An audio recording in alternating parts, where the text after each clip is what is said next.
Welcome back to the Crypto and Web3 User Mistakes Prevention Guidebook, your guide to protecting blockchain-based digital assets from costly mistakes. In this short video, we review mistake number 2, wallet custody confusion.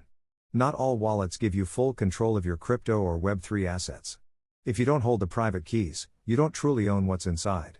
Many users rely on custodial wallets, like exchange accounts, without realizing their funds can be frozen, lost, or restricted at any time.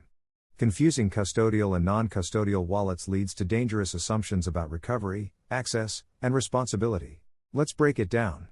Custodial wallets are controlled by the platform or service, not by you. They're meant for temporary use, such as exchanges or fintech apps, where convenience comes at the cost of control. The risk? Your funds can be frozen, limited, or even lost during a platform failure or hack. Non-custodial wallets, on the other hand, put you fully in control. You hold the private keys, and that means full ownership of your crypto, NFTs, and Web3 assets.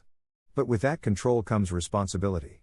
Losing your seed phrase or falling for a phishing scam can mean permanent loss. Remember, in Web3, control of the keys equals control of the assets.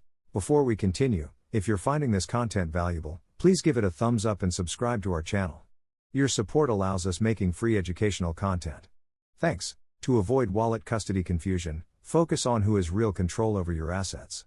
Custodial wallets, like exchanges, hold your keys, so use them only for temporary trading or transfers, and always withdraw to your own wallet afterward.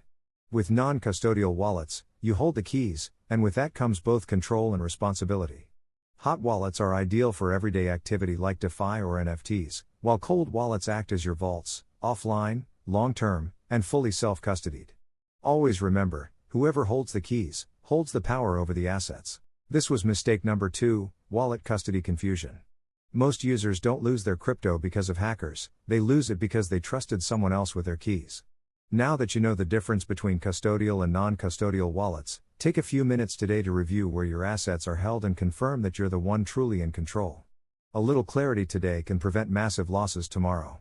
For more lessons on crypto and Web3 safety, visit cryptosafetyfirst.com to access our educational material online for free.